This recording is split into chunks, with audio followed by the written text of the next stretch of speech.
Welcome to Highly Sensitive, Happily Married, the podcast that teaches you to not only have an easier marriage as a sensitive woman, but to have one that feels more amazing by the day.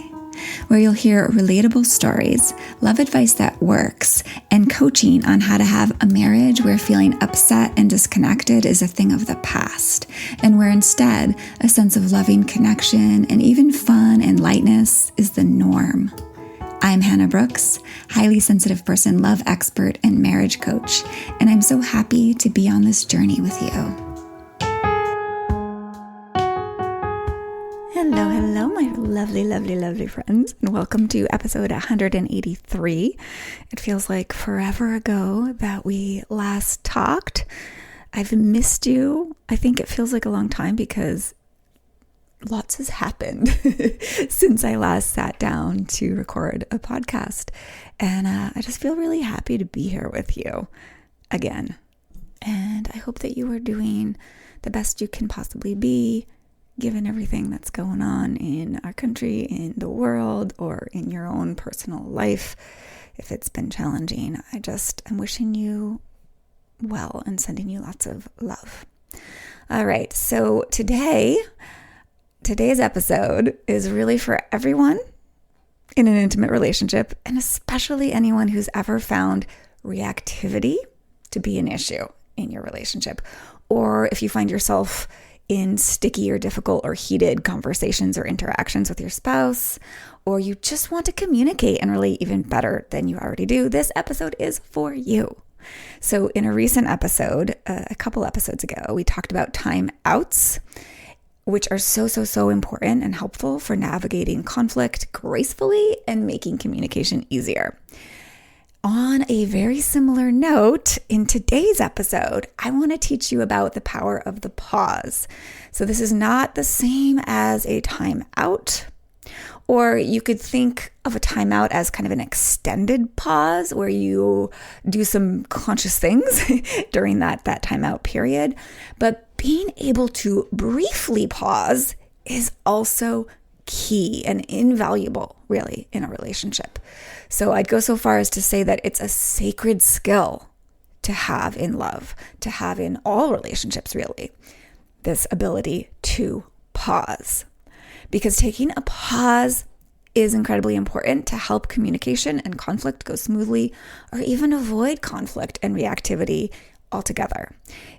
In my opinion, and what I've seen, it's one of the most foundational skills or tools you can use to nip reactive interactions with your spouse in the bud and support yourself into a space from which you can make a conscious choice about how you want to navigate stickier moments or issues that come up. In other words, the pause allows a moment for you to collect yourself and respond instead of react. This means that the pause gives you power, like almost nothing else can. It puts a moment of awareness between you and an instinctual reaction that would normally not serve to create a smooth interaction. In other words, it puts a moment of consciousness between you and your instinct to react in a way that actually hurts things between you. Because the instinctual reaction to, say, your spouse snapping at you is often to snap back or get defensive. Yeah, I bet many of you have felt that or experienced that. And snapping back or getting defensive, neither of those things leads to anything good. In fact, it oftentimes will lead to bickering or even an escalation into a real argument. Yeah. So, of course, there are other ways you could react if your partner snaps at you, right? Like that don't help also, but snapping back and getting defensive are quite common. So I mentioned those two. But another example of what this might look like is what happened with me yesterday. So yesterday, my husband went shopping to the grocery store and was texting me about a certain product that I wanted. Like the one that I wanted wasn't there, but there were some other choices. And he sent me a photo. And so I clarified that the one that I wanted wasn't there and that it was this other thing. And he shot back this funny text that it landed funny for me. He wrote something like, I know, I talked with the person in the department.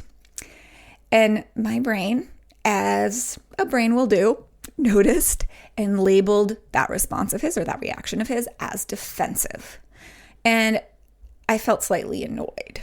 And I quickly, instinctively, unconsciously had the urge to reply sort of snarkily.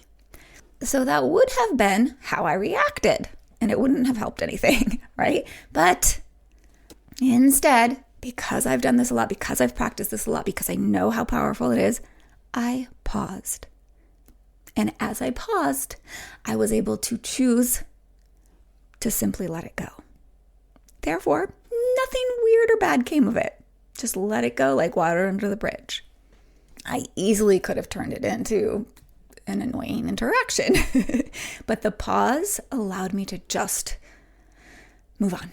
So, in general, the pause allows me on a daily or even hourly basis to not say the snarky thing, to choose a kinder or more skillful way with my words, or to simply let something go that would be best to let go, right? Like, especially as a highly sensitive person who notices all the little quote unquote wrong things, all the little flaws, all the little things my husband does quote unquote wrong, like my brain notices that easily, as do most highly sensitive brains. So this skill of pausing and choosing how I want to respond instead of reacting to my husband, the skill is so invaluable for me and for our relationship.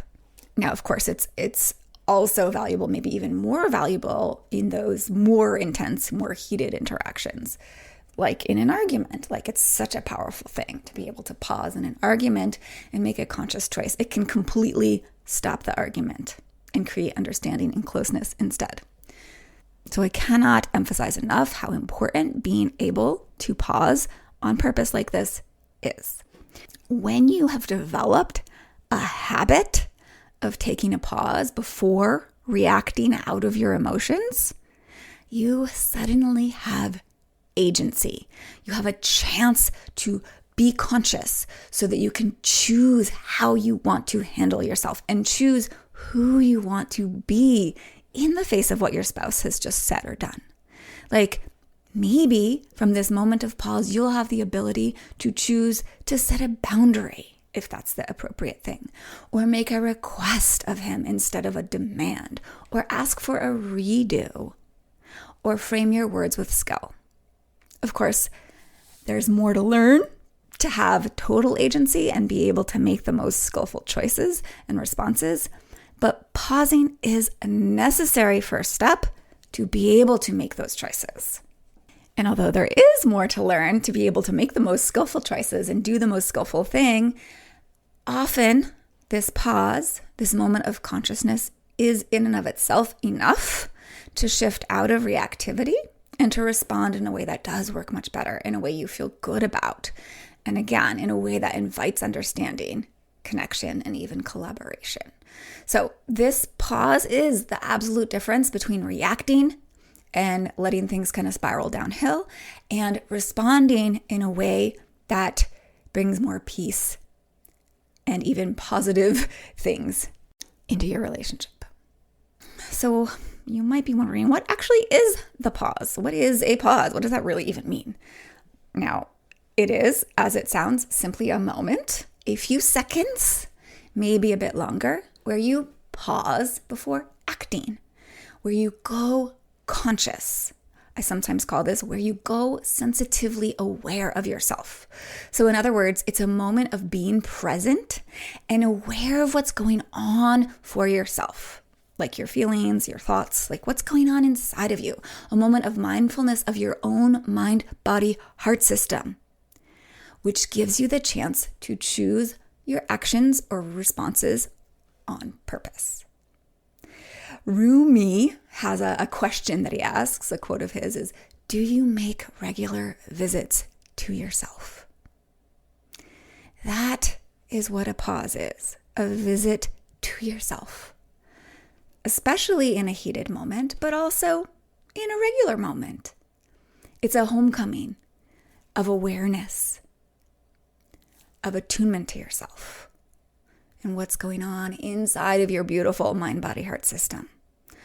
We really can't relate to others with full compassion and love if we are not connected to, attuned to, or present with our own self, with our own mind, body, heart system.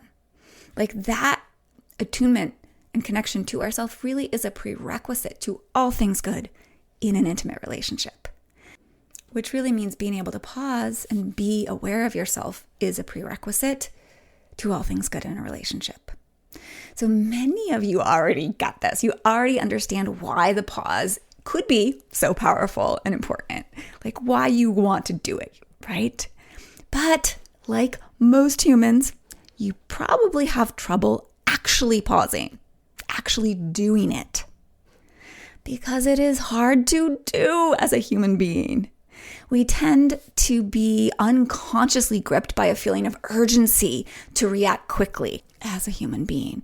We tend to kind of feel this urgency to communicate or react right away, or to fix something fast. We tend to instinctively, i.e. unconsciously, react instead of respond. And we really struggle to slow down and be deliberate and intentional. And it is from this fast, urgent, unaware place that our lizard brain ends up driving the show. And if you've been listening to this podcast for a little while now, you know that that is not a good thing in intimate relationships or in general in life. We do not want our lizard brain to drive the show or steer the ship of our lives. Yeah. Slowing down, pausing, going mindful for a moment really does work so much better for preserving and deepening the integrity of a relationship. And also your own sense of pride and sense of like, oh, I like myself. I like who I am. Yeah.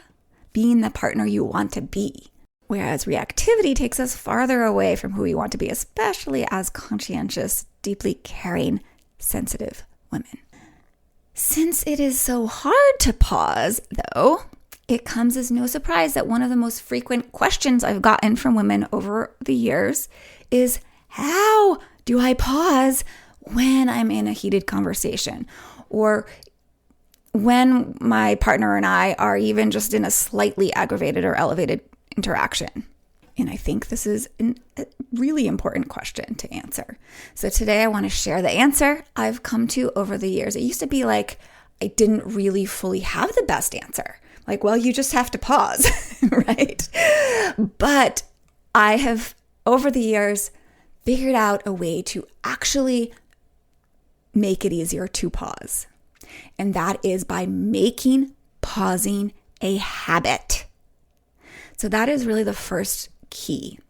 Make pausing a habit. Now I need to explain what that means. When we create a habit out of anything, it becomes natural. We do that thing without striving, without having to remember or think about it. In other words, it happens automatically, unconsciously, naturally, the way swallowing happens when we drink water, right? And in this case, having pausing be a habit, that's an incredible thing. That's a great thing. So then the question becomes, how do you make a habit of the powerful pause? I have a very specific tool to help, and I call it REST, R-E-S-T. That's an acronym, which I'll explain in a moment. Now, obviously, since pausing entails developing a habit where there is not a habit yet, this that I'm going to share with you, this practice of rest and the way I'm going to describe doing it, is not an instant fix, because building a habit will never be an instant fix. You have to build a habit over time. Like any habit, it will take consistency and practice over and over to make it become automatic. There's actually research that suggests that it takes between 21 and 66 days of really doing a thing to create a habit out of it, to make it a habit. Luckily, that doesn't mean every second of every day for 66 days. That would be outrageous, but consistently each day. So this tool, REST, with a bit of time, will help you break the habit of rushing and reacting and develop a habit of pausing when you want to, which of course is only going to have positive effects on your intimate relationship and really all of your relationships and communications. So by doing rest the way I will be suggesting, you're going to get to practice and make a habit of the pause. So what you're going to do right now is to learn this brief practice with me, and then you're going to go get an interval app alarm on your phone. That's my suggestion. This is a timer that you can set to go off every couple or every few hours. The one I personally like and suggest is what is called the repeat timer app, because it repeats without you having to reset it. So it will go off every 2 hours or 3 hours, whatever you decide. And it has this really nice soft bell chime, which, if you're like so many sensitive people, you don't want it setting off your sensitive startle response every couple hours. That's totally not what we're going for. That nice soft bell chime is definitely the way to go. Okay, so you're going to download that app. You're going to set it for every 2 or 3 hours. And then every time it goes off, you're going to take 1 or 2 minutes and do this practice. So the overview of REST, R-E-S-T, is that it's an acronym that stands for recognize, emotion, sensation, thought, rest. To get a better understanding of it, let's do it together now, okay? So first, with the R, you're going to simply recognize. You're going to step into observation mode and notice. So that's what the R stands for.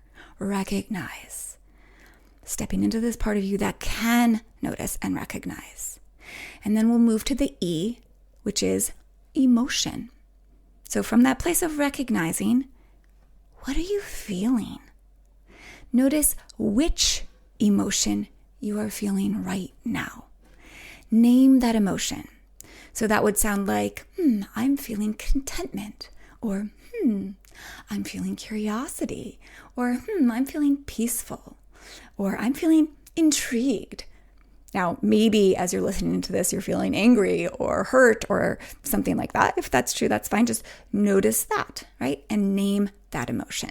Now, that's all you have to do for this E. But in addition, if you want to take it a little further, you could rate that emotion on the emotional scale. In that time out episode that I mentioned earlier, I promised that I'd teach you a simple tool to help you get good at identifying where you are on the emotional scale. And this rest practice is it. So if you recall, just as a reminder, the emotional scale goes from -10, which really represents the worst feelings you've ever felt, to a +10, which represents the best feelings you've ever felt, right? And then you have all the numbers in between -10 and +10, with 0 being in the middle, in the center, meaning that it represents feeling neutral. So using this rating system is an option for when you check in with this E of the practice of rest. So if you're feeling curious, you might notice that you rate yourself at like a +3. I don't know, I find curiosity to feel kind of good. Or if you're feeling aggravated about something going on in your day, maybe you feel a -3, right? So this is that place where you can use this emotional scale to further gauge where you're at. So you're not just naming the emotion, you're also rating how good it is, how bad it is, how strong it is for you. Moving on now to the S of the rest practice, which stands for sensations in your body. So become aware of what type of sensations are happening in your body and where they are happening. Just really sense them. What is their quality? What is their texture? What is their temperature? Be curious and really just recognize and notice this. Now, if you need to, of course, pause the podcast until you've noticed all of this, where you recognize the emotion you're feeling, where it falls on the emotional scale, and what it feels like in your body when you're feeling this emotion. And then when you're ready, we'll move on to T, which is a little bit different. So T, which stands for thought, It really is representing the speed and the quality of your thoughts. So what this means to do is to simply notice the speed of your mind and the quality, not necessarily the content. So questions here you might ask yourself are my thoughts coming fast? Or are they coming slowly? Or at a medium pace? Is my mind murky, like a muddy water, or foggy? Is it jumpy? Is it level and clear? Or something else? So just observe. And again, pause this to take a little bit of time to notice that. All right, once you've gone through all of that, I want to remind you that this first pass through takes a little longer. In fact, the first several passes through will be like a learning curve, right? You're just starting to learn a new thing. It will take a little bit more focus. It will take a little bit more time. Could take 3 or 4 minutes. But as you start to do it more and more often, you're going to get much quicker at this. So it will start only taking like a minute or even less of your time. So that's the rest practice. Simply recognizing your emotion, the sensations in your body, and the speed and quality of your thoughts. Again, I recommend using a timer that you set for every 2 to 3 hours for the next couple weeks. Not during your sleeping hours, of course. But do this practice every time it goes off. Now, over the next several weeks, it's gonna start to become a habit. You're probably going to start to do it without even the timer reminding you. You're going to start to naturally pause, go mindful, make this visit to yourself, your awareness center, which is the very place from which you have the most power of choice in what you say or do and how you respond to anyone in your life. In other words, as you practice this regularly, not only will you be more attuned to yourself, more what I call sensitively aware of yourself, you're also going to have the ability to pause and choose a better response than the unconscious reaction you'd normally have gone with that tends to create disconnection and suffering. You'll have the awareness, the consciousness to choose something much more skillful. So practice this and watch your ability to be more intentional and responsive instead of reactive increase exponentially. Now, of course, there's definitely more to actually choosing the most skillful or the best things to do or say to make things between you go smoothly and harmoniously and connectedly and more supportive and more collaborative and more like a loving team and more passionate, right? All these things. Like there are very much intentional skills to build to be able to do that. But being able to actually pause is an essential step to getting there. Ultimately, there really is no agency without the ability to pause and go aware. So practice this. And then if you want to also be more skillful at what to actually do or say or respond to your partner with that eases any pain between you and brings you more peace together and ultimately more love and connection and closeness, definitely take either or both my Stop Taking It So Personally course and or my Closer to Your Husband in 7 Days challenge. These are both amazing courses for what to do once you've paused and how to choose consciously a response that's going to build in more love and peace and connection and all the good things between you. Ultimately, to really consciously build intimacy and love with your partner that lasts. Both of these courses are quick, short courses. They take a week if you follow them the way they're designed. Of course, you can stretch them out too if that's your preference. And changes happen really quickly. Participants normally feel real shifts toward more closeness, more ease, more peace, more love in just the first couple days of these 2 courses. So choose one to start with and dive in today or tomorrow or the next day, but do dive in soon. You can learn all about them and get access to them over under the courses tab at my website, which is hspmarriagecoaching.com. I'll also put the direct links for those 2 courses in the show notes. And in the meantime, practice pausing. Make it a habit so that you can be amazed at yourself at how good you are at responding and making things better between you and your spouse. All right, my friends, be oh so well.